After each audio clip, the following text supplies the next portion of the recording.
and welcome back to another episode of Now Prep Spotlight, brought to you by 911 Air Repair, your local air conditioning expert specializing in maintenance, repair, and new installations. We are still in playoff mode.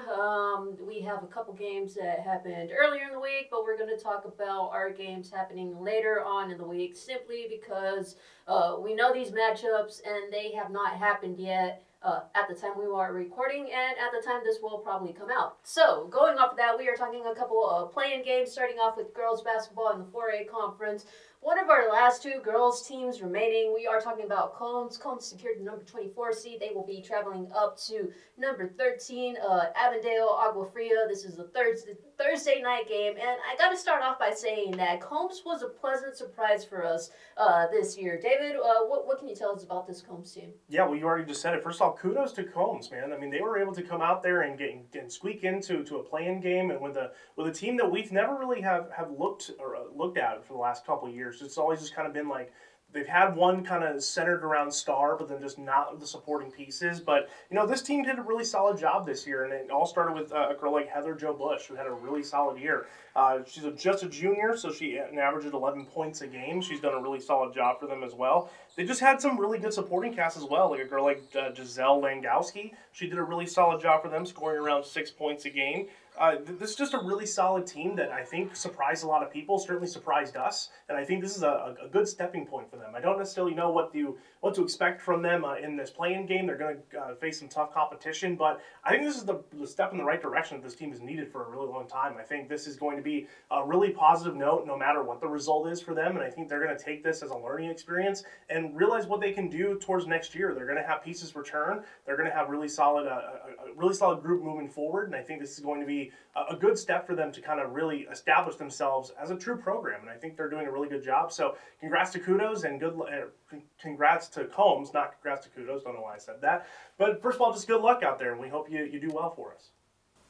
So, looking at Combs, like David mentioned, it all revolves around Heather Jo Bush, but she has a really good supporting class around her. One of those is Cherish Jones, just a sophomore. She is a really solid defender. Really causes a lot of headaches for opponents, and she is shooting 40% from the field. So overall, like David mentioned, I feel like this is a good learning experience for the Coyotes, simply because Bush is just a junior, Jones a sophomore, and these are going to be two critical pieces for them to build off of next year and potentially in the next couple of years, with Jones just being a sophomore. But then looking at Agua Fria, they are led by Celine Rios, 14.6 points a game. Jersey Mitchell is their leading rebounder with 6.3 a game, and I feel like this might be a closer game than what we might be expecting just by looking at the stat sheet. But overall, I feel like Combs is coming in. They have something to prove. It's been a couple years since they've been here. I want to say maybe 2020 or 2021 was the last time, and since then they've kind of had that coaching carousel. But this year, Heidi Bush, I think she was the head coach last year, so she's kind of brought some stability to the program, and there's a lot to look forward here for the Coyotes. Moving on to Friday, we are talking about another play-in game with, on the boys' side, number 17, Casa Grande Union will be at number 16, Peoria Centennial. This is in the 5A conference. This is where CG Union has wanted to be all season long. We've talked to head coach Chad Howe. He's always talking about taking things just one game at a time and looking at the bigger picture. They are now involved in the bigger picture. It's just a matter of, can they keep this going?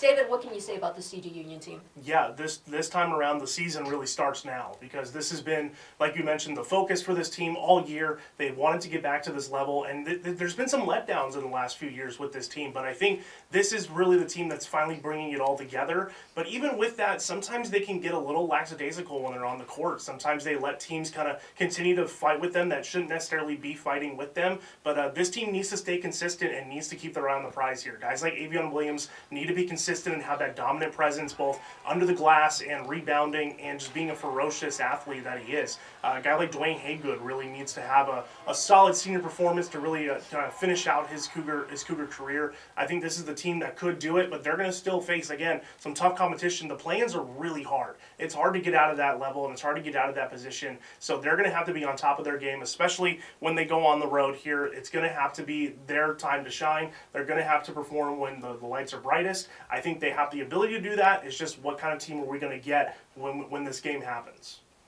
And looking at Centennial, well, they don't have any stats at all posted online.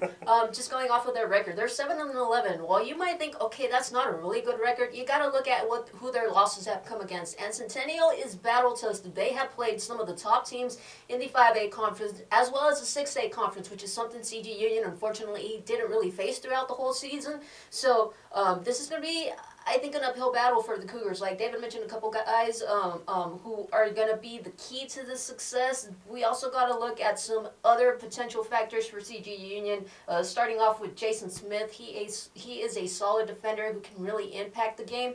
And then Gavin Lewis and Phineas Linehan. These guys are capable of spreading out the court. While teams might shift their focus solely to Avion Williams or Dwayne Haygood, these guys can really make you pay if you leave them wide open. And then lastly, moving on to our 3A quarterfinals on the girls' side, also a Friday night game. It is number 8 Coolidge at number 1 Chinley, and I'm gonna let David take it from here because I gotta catch my breath because we have a lot to talk about here. David, what can you say about this Bears team? Well, we've said it plenty of times that we think this is one of the best teams, if not the best team, regardless of boys or girls in Pinal County, and they continue to prove it. They just continue to prove out there and show why they are deserving of that. And this is just a really solid group that continues to impress. And the crazy thing is that this is still a relatively young team. They have a lot of players that are going to be returning this year, so they're going against the number 1 seed this time around. So is it going to be a tough game? Absolutely. Are they capable of putting together a solid performance? Yes. Is it going to be a tough game? Again, absolutely. But they're going to be battle tested. They're going to prove that they kind of belong here. I don't know what to expect from them. This is still a really good team, but they're going up against the number 1 team in 3A here. So this is going to be a really tough battle for them, and I think that they're going to show why they belong. I don't necessarily know of a prediction, but I expect this team to just continue to show why they are deserving of to be in the spot, and then expect them to come back even stronger next year when a lot of their girls are going to be seniors and are going to be really hungry to continue to show why this Coolidge Girls program is just as deserving as the top prize. All right, folks, buckle up. So, for starters, Chinley, the number 1 seed, they made it to the quarterfinals of the Open. Okay, but why did they get a bye? If we're making, like, just for general purposes here, you know, if we're looking at, okay, they made it to the quarterfinals of the Open, okay, they get a bye. But if you look at other conferences, you have 3 teams getting a bye, or if you go down to the boys, you have teams that were eliminated in the first round of the Open getting a bye. So what's the rules here? Are we just making up stuff as we're going along? Because on top of that, I've talked to a lot of coaches, and all these coaches just don't know what's going on. Before the first round came out, everybody was wondering, do we get reseeded? Do we not? Like, what's going on? If coaches don't know, like, really, are we doing a good job of establishing these rules or not? Like I said, I believe we're just making stuff up as we go along. And hey, in the end, you can't question it because are there any set rules? No, not really. But going back to this game, looking at Coolidge, that was my little TED Talk there. Looking at Coolidge, their last game against Yuma Catholic, it was a brutal game. You had girls who were under the weather, you had other girls dealing with nagging injuries, and then you had other girls just in foul trouble. But you know what this Bears team did? They found a way to win.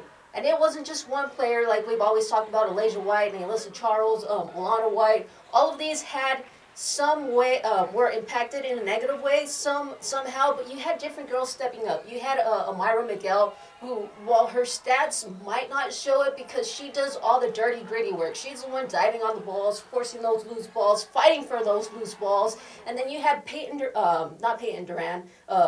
Villanueva. Brie Villanueva came up with a clutch 3 early on in the first quarter when Coolidge was down immensely, and then she came up with a late save in the game, which helped them just kind of build up that lead towards the end of the game. So, hey, we know that these players finally understand, hey, it doesn't matter if you're not getting the stats. As long as you do the little things, you're going to contribute and affect the game in some way. So, hey, if Coolidge can pull this off again, it's going to be tough. Like head coach Aaron Monteverde said, it's going to be the 5 girls on the court versus 5,000 people. Not just who they're playing, but the entire arena. Because, hey, when it comes to 3A girls basketball, the championship goes to the north. And that's where Coolidge is headed. So, hey, this is going to be a fun game. Unfortunately, because it is so far up north, we're not going to be able to be there. But, hey, we are going to try to provide you guys as much coverage as we can after the fact. And just lastly, our last team our team in waiting, as we call them, because they secured a bye. They play on Saturday, and that is number 2, Florence.